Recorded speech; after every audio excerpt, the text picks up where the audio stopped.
Pemirsa, belajar mengidentifikasi jenis-jenis terumbu karang bukanlah perkara yang gampang. Namun seiring dengan perkembangan ilmu pengetahuan, pemula sekalipun bisa melakukan identifikasi terumbu karang. Caranya dengan menggunakan Coral Finder. Seperti apa Coral Finder ini? Berikut liputan Jackson Simanjuntak bersama juru kamera Krisdianto.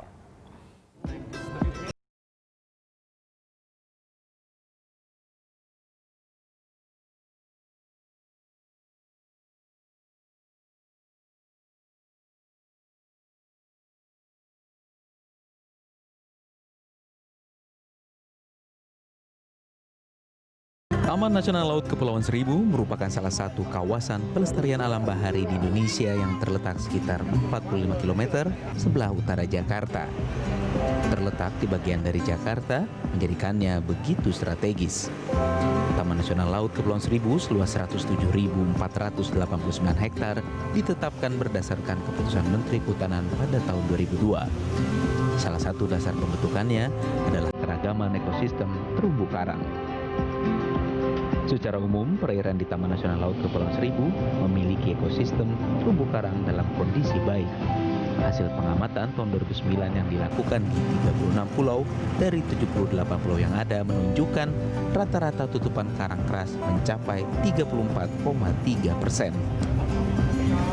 Meski kondisinya baik, penelitian Lembaga Ilmu Pengetahuan Indonesia atau LIPI berkata lain.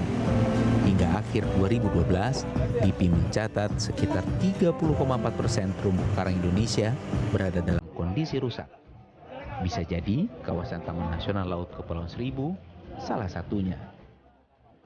Adalah ekodiver jurnalis yang terpanggil untuk berbagi ilmu tentang terumbu karang dengan menghadirkan ahlinya.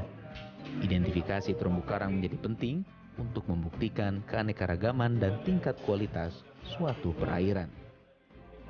Dari begitu banyak metode identifikasi, Coral Finder merupakan cara termudah bagi pemula untuk belajar mengidentifikasi karang. Coral Finder merupakan alat bantu identifikasi karang sampai level genus dengan 3 langkah cepat dan mudah. Coral Finder ini disajikan dengan menggunakan gambar-gambar dan sistematika yang mudah untuk dipahami, sehingga pada saat kita mengidentifikasi di bawah air itu lebih mudah. Idealnya, pelatihan Coral Finder dilakukan di dalam laut. Namun sebelum ke laut, berlatih di ruangan juga diperlukan dengan menggunakan spesimen karang. Sebagai buku identifikasi, Coral Finder sukses mengidentifikasi hampir 80 genus karang keras di perairan Asia Pasifik.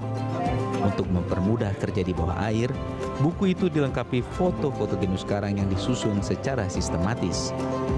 Foto yang terdiri dari 83 genus karang itu menjadi kunci identifikasi dengan cara mencocokkannya dengan terumbu karang yang dijumpai di perairan.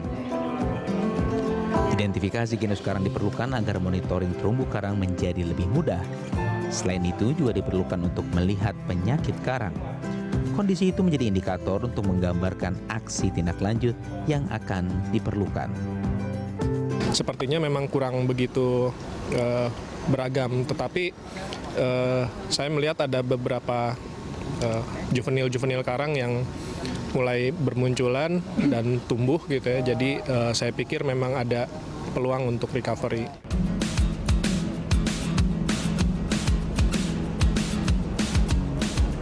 Setelah pembelajaran di ruangan sempit, kini saatnya menuju laut.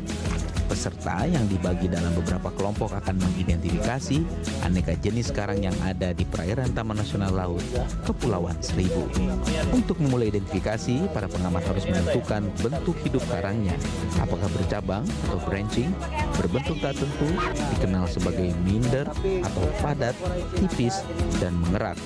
Soliter, karang dengan polip yang menjulur, kolumnar, ataukah karang berbentuk renda, serta pipa.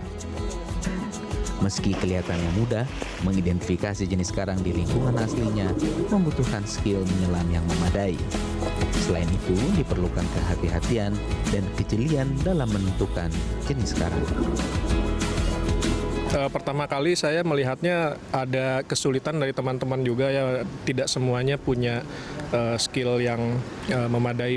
Sebelumnya skillnya kurang memadai gitu ya. Tapi sebagian besar sudah bisa. Mungkin ada baiknya kalau kita mau belajar Coral Finder, skillnya ditingkatkan dulu. Maksudnya mempunyai skill diving, buoyancy-nya yang bagus dulu, baru dia bisa konsentrasi dengan